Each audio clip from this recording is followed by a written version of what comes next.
मुद्दा कुठे घेतो? मी कशी खरी आहे, मी कशी राईट आहे, मी परफेक्ट आहे. मेडिकल मुद्दा कसं काढलं मी? अँगरचं काढलं मी.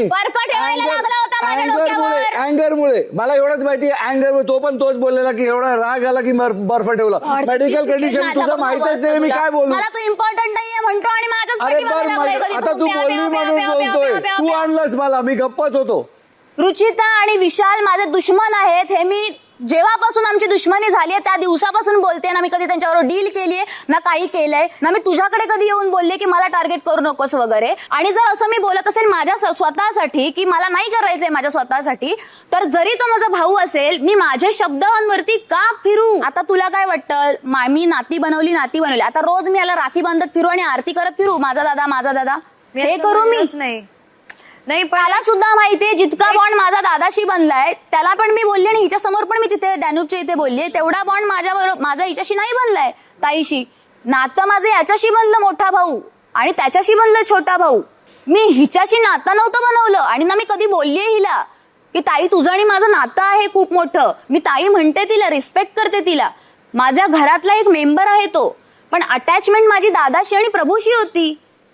फेक हे तुमच्यासाठी आहे, माझ्यासाठी नाही. माझा हा एक प्रश्न की कसं ना, म्हणजे कसं काय एखादा माणूस इतकं परफेक्ट कसं काय असू शकतं, जो आधी पहिला 2-3 आठवड्यात वेगळा होता आणि आता बदललाय? हो, कारण जेव्हा मला सांगितलं गेलं की ह्या चुका तुमच्या झालेल्या आहेत, तेव्हा मला कळलं की या जर चुका होत असतील तर मला भाऊ सारखे ओरडणारच आहेत. आणि मला कळलं की बाबा ज्या पद्धतीने मी भांडले होते त्या पद्धतीने मी भांडत असेल तर मी चुकीची आहे. म्हणजे हे जे मुद्दे मी काढले होते, जे ताईला बोलले होते किंवा मी सोनालीला बोलले होते, तिथे माझी चूक होती. त्यामुळे मी स्वतःहून भांडण करायला गेलेच नाही. मग नंतर जिथे मला योग्य वाटतं तिथे मी बोलते, नाहीतर नाही बोलत. अनुश्री, प्रक्रिया पूर्ण करा. हा एक रियालिटी शो आहे, सो रिअल लोकांना बोलवायला आवडेल. तन्वी मला फेक वाटते, सो त्यासाठी मी तिला पार्टीला बोलवणार नाही. आज बिग बॉस बर्थडे बॅशच्या निमित्ताने सदस्यांना आपल्या नावडत्या सदस्यांचं इन्व्हिटेशन नष्ट करून त्यांना सक्सेस पार्टीत आमंत्रित करायचं नव्हतं. आता उद्या उर्वरित सदस्य कोणाला पार्टीत